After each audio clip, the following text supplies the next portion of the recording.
Noticias en Flash. 2:03 p.m.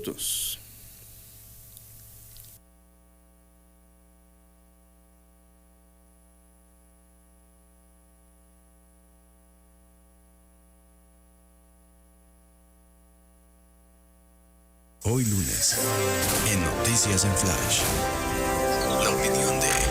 la opinión de Juan José Rodríguez Prats.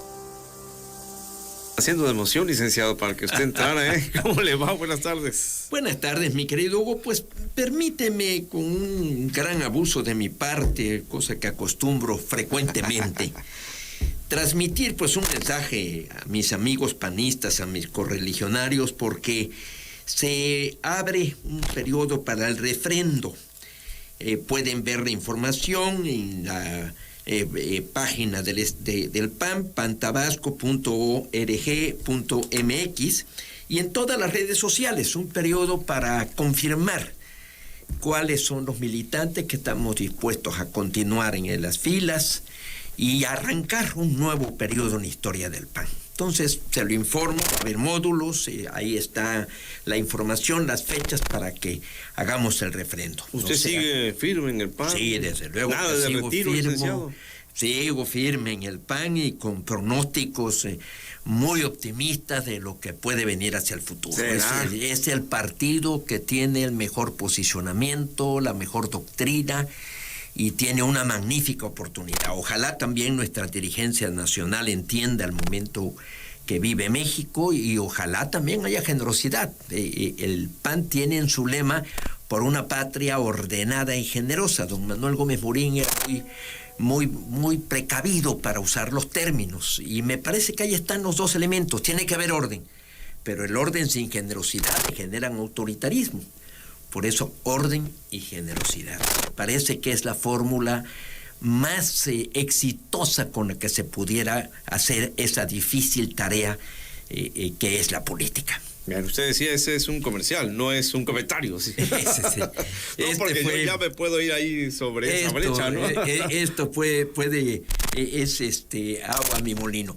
Bueno, mira, también una buena noticia. Hoy se aprueba en Estados Unidos, Biden lo está presumiendo, la ley de control de armas. Es la primera ley en 30 años. Aquí también hay mérito en el gobierno mexicano. Recordemos que la Secretaría de Relaciones Exteriores presentó varios juicios en contra de los vendedores de armas, de los fabricantes de armas. Inclusive se criticó hasta de ser una actitud un tanto imprudente, pero me parece que esto puede ayudar a mermar. El presidente Biden habla de erradicar. Yo diría que disminuir, pero sí me parece una medida importante, y sobre todo vencer el interés de la famosa Asociación Nacional del Rifle, que alimenta con recursos económicos a los lobistas para que litiguen en las distintas cámaras. Y aquí pues podemos señalar que es una victoria. Y desde luego hay una noticia que sí me alarma mucho, porque la conflicto entre Ucrania y Rusia, todo el mundo habla de prolongarse inclusive por varios años. Fíjate que vi un término que me agradó mucho, que le da al gobernante: oclusión cognitiva.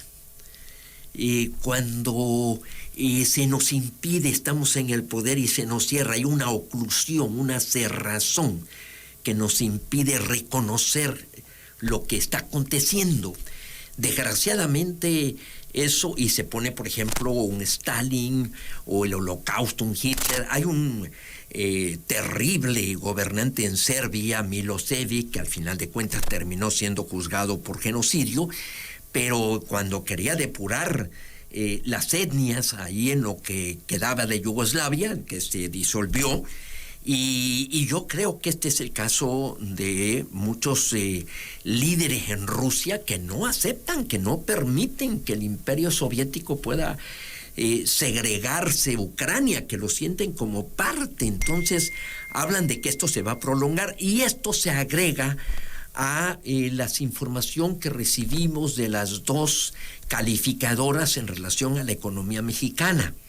hay contradicción. Standard & Poor's dice que ratifica sus calificaciones. Moody dice que hay una baja en la calificación de la deuda y también una gran incertidumbre hacia el desarrollo. Yo sí lo creo, Hugo, de la inflación, de que esta situación mundial, con todo, y que me parece que ha habido una cierta disciplina financiera y un buen manejo monetario del Banco de México, sí, yo sí creo que esas dos son buenas medidas, pero sí veo que hay altísimo riesgo de una crisis económica, de una recesión que puede haber en Estados Unidos, porque la economía de México está amarrada a la de Estados Unidos.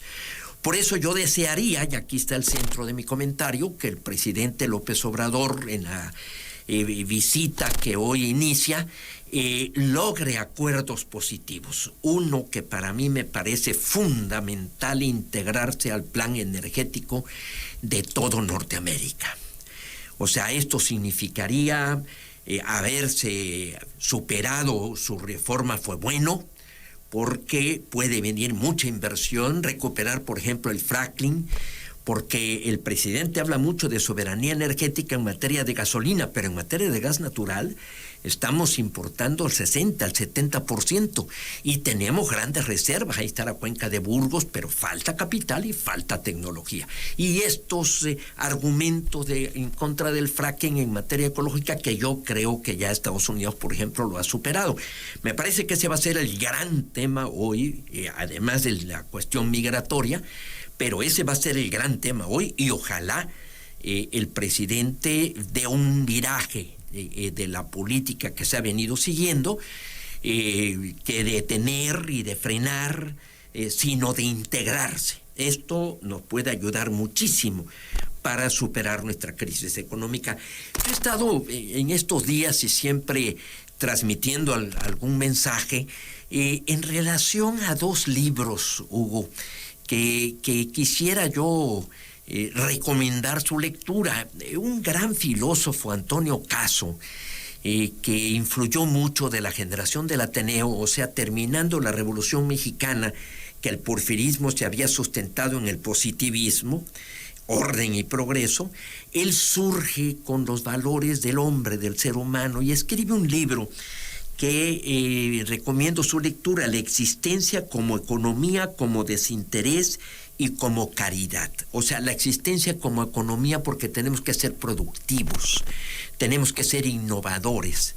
Como desinterés, porque hay el altruismo. No tan solo se trata de satisfacer un egoísmo, un interés personal, que esto también lo decía Adam Smith en Los sentimientos morales, sino que al satisfacer nosotros nuestras aspiraciones, también podamos satisfacer la de nuestro congéneres, nuestros contemporáneos. Y caridad, la existencia como caridad, ahí está la solidaridad.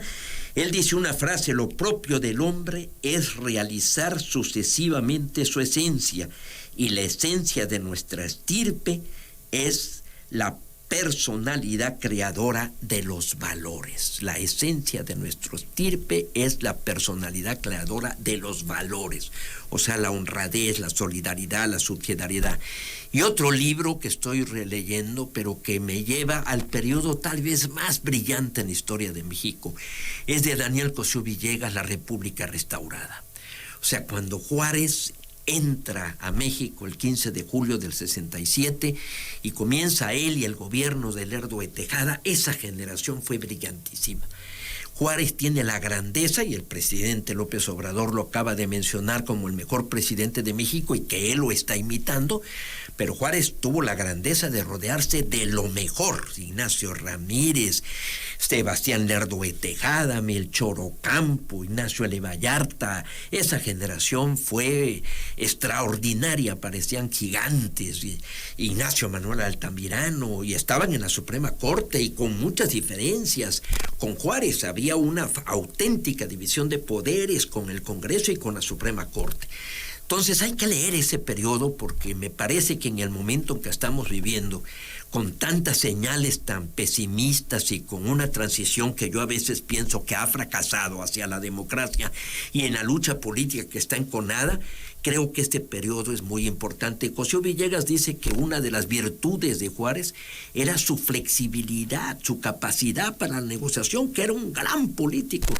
Bueno, pues yo creo que eso es exactamente lo que hoy nos hace falta. Esos serían mis comentarios, si tú quieres, porque pues también escuchamos malas noticias, te digo esto de Ucrania, esto de el juicio que pudiera derivar y pudiera concluir en el caso de Trump. Y me acuerdo mucho de Nietzsche, de una frase, ¿cuánta verdad puede soportar el hombre? O sea, estamos recibiendo tal cantidad de noticias que nos afligen, que nos producen ansiedad, y que yo creo que por eso estos dos libros nos pueden levantar el ánimo y dar luces en la penumbra. Esto sería mi comentario, mi estimado Hugo. Y yo creo que ese libro, en particular de Cosío Villegas, vale mucho la pena. Sí. Ahora, ¿qué tanta verdad hay, apropiándome de un término que acaba usted de decir, en esos juicios a Peña Nieto, que ahora sabemos, una investigación, ya me adelanté yo, y en esa investigación a Moreno Cárdenas? Mira, yo no sé, hay un tema que lo dilucidó España y que lo dilucidó Chile. Adolfo Suárez, cuando Juan Carlos I lo designa como como primer ministro de España y empieza a trabajar en la transición, hay muchas voces que le hablan de ver al pasado, el ajuste de cuentas. Cuando hay un cambio de régimen, que yo creo que sí se dio con la transición democrática, o sea, sí dejamos atrás el autoritarismo con el presidencialismo exacerbado y el partido hegemónico, pero la gente exige mucho el ajuste de cuentas con el pasado. Y eso nos puede llevar a una confrontación, a un conflicto, a una situación que enerve. Y Patricio Aylwin, que fue el primer presidente de la democracia cristiana después de Pinochet, dijo 3 principios que me parecen adecuados. Toda la verdad que aflore. Exacto. Vamos a conocer toda la verdad. Ahí está lo de la Comisión de la Verdad. La verdad no hace mal conocerla. Pero aquí dice algo importante Patricio Aylwin. Toda justicia que sea posible y hagamos un ejercicio de reconciliación. Yo no sé si estas actitudes todos los días de investigación y todo, y que terminan en el vacío, que no hay culpables, que al final de cuentas prevalecen impunidad. Recordemos los grandes señalamientos que hubo de corrupción y que por eso se suspendía el aeropuerto internacional de la Ciudad de México en Texcoco, el nuevo aeropuerto, y resulta que se quedó en el vacío, no hay nadie procesado. Entonces, esto desmoraliza al pueblo. Y por otra parte, quedan impunes, por ejemplo, están los homicidios de los jesuitas. Entonces, yo no tengo nada contra Peña Nieto y que lo juzguen a Peña Nieto. Ahorita está también el juicio de Luis Echeverría. Y si hay algo, pues que procedan, ¿verdad? Pero la lucha por la honestidad y por la aplicación de la ley debe hacerse con cierta discrecionalidad, no buscando el escándalo y el espectáculo. Y me da la impresión que aquí se busca más eso. Se busca más distraer, se busca más decir yo soy diferente, frente a la eficacia en la aplicación de la ley. Yo aquí sugeriría un poco más de... ¿Sutileza? ¿Mandé? ¿Sutileza? Sutileza me parece un buen término, lo acepto, sutileza y eficacia. Porque tiene que haber eficacia. Sutileza, no tiene caso decir, investigar si no llegas a nada. Eso produce una desmoralización. Eso es lo que la gente dice, la ley se observa pero no se cumple, o el derecho está para violarse, ¿verdad? Entonces, yo soy abogado y he escrito libros sobre derecho, ya lo he dicho aquí en tu programa que yo no litigué nunca, pero porque veo que hay un problema grave, tal vez el problema de la falta de Estado de Derecho es grave. Ahora, ¿lo de Alejandro Moreno se cuece aparte o va también en el mismo? Pues mira, aquí está el problema, nos estamos enterando por vía ilegal, de por la todas sus exhibición de grabaciones. Con la exhibición de grabaciones, Laida Sansores creo que está pisando un terreno muy peligroso. Campeche es un estado que ha sido bien gobernado, que tiene estabilidad, que tiene seguridad. Entonces se está juzgando heridas que yo no percibo que haya imparcialidad ni neutralidad. Entonces está dando a conocer una información. Yo no quiero atacar a mis compañeros con los que podemos ir, y yo desearé ir en posible alianza hacia el futuro. Yo deseo que el viejo partido en el que yo milité y que le tengo aprecio y le tengo gratitud pueda superar sus crisis internas, aunque están seriamente señalado al hito de mucha conducta desviada. Que se investigue, estoy de acuerdo, pero sí que haya esa ponderación, que se deje a las autoridades actuar. Laida parece Ministerio Público, no gobernadora. Inclusive Renato Sales, yo conozco a Renato Sales, es un magnífico abogado, es un buen jurista, pero él encabezando el allanamiento a la casa y después la exhibición y los videos. O sea, esto, Mario Vargas Llosa escribió un libro que se llama La política del espectáculo, y esto va en contra de la civilidad en la política. Licenciado Rodríguez Prats, hasta la próxima semana. Mi querido Hugo, muchísimas gracias. Como siempre, me dejas hablar. Y eso yo te lo agradezco porque sé que implica un ejercicio de paciencia. Ándale pues, licenciado, hasta la próxima semana. Vamos a la pausa que sigue. El Ayuntamiento de Centro te ofrece incentivos en...